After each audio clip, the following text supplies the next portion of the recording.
शुरू अल्लाह का नाम लेकर जो बड़ा मेहरबान निहायत रहम वाला है। बखेरने वाली हवाओं की कसम जो उड़ाकर बखेर देती हैं, फिर पानी का बोझ उठाती हैं, फिर आहिस्ता आहिस्ता चलती हैं, फिर उस चीज को यानी बारिश को तकसीम करती हैं कि जो वादा तुमसे किया जाता है वो यकीनन सच्चा है और इंसाफ का दिन जरूर वाक़ होगा। और आसमान की कसम जिसमें कई रस्ते हैं कि ऐ अहले मक्का तुम एक इख्तिलाफ वाली बात में पड़े हुए हो, उससे यानी अकीदा आखिरत से वही फिरता है जो अल्लाह की तरफ से फेरा जाए।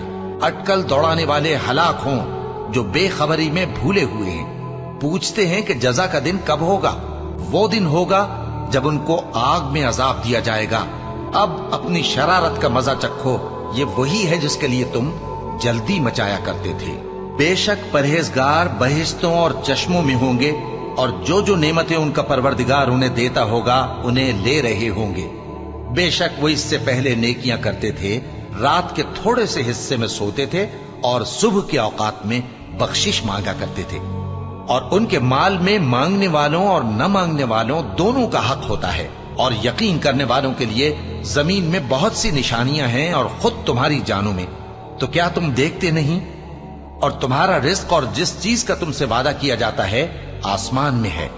तो आसमान और जमीन के मालिक की कसम, ये उसी तरह काबिल यकीन है जिस तरह तुम बात करते हो। ए नबी, क्या तुम्हारे पास इब्राहिम के मुअज्जज मेहमानों की खबर पहुंची है? जब वो उनके पास आए तो सलाम कहा, उन्होंने भी जवाब में सलाम कहा। देखा तो ऐसे लोग कि न जान न पहचान। फिर वो अपने घर जाकर एक भुना हुआ मोटा बछड़ा लाए और खाने के लिए उनके आगे रख दिया। कहने लगे कि आप तनावुल क्यों नहीं फरमाते?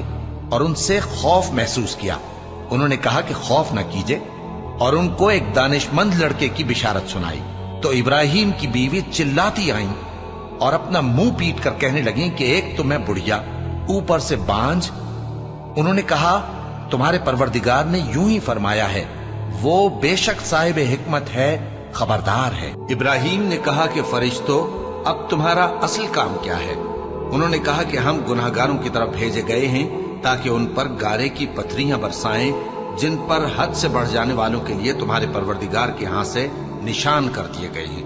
बस वहां जितने मोमिन थे उनको हमने निकाल लिया। फिर उस बस्ती में हमने एक घर के सिवा मुसलमानों का कोई घर न पाया। और जो लोग अजाब अलीम से डरते हैं उनके लिए हमने वहां निशानी छोड़ दी। और मूसा के हाल में भी निशानी है। जब हमने उनको फिरौन की तरफ खुला हुआ मोजज़ा देकर भेजा तो उसने अपनी कुव्वत के घमंड पर मुंह मोड़ लिया और